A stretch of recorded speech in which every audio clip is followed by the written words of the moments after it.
加油站为着要提供民众如好的服务，最近就加油站的业者因家己发起，甲便所的环境变扫互清气哦，因是真有心，咱嘛做伙来看卖。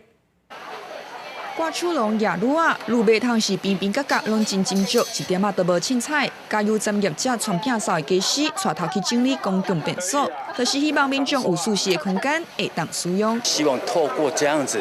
串联我们所有1900多个加油站，不分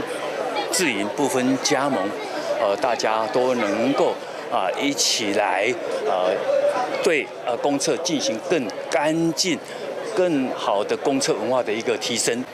业者唔啊，伫公共便所的环境系新型，规个空间的设计，佮结合在地特色，使用再生能源，那重视民众的需求，连环保嘛照顾较到。中央的这个永续发展的这个经费9000亿里面，大概国营事业就占了一半。那中油愿意做这个领头羊的角色，那积极来在这个永续发展指标6，就是干净水跟卫生的这个部分来做一个具体的贡献。期待各个公司部门从企业内部来发动，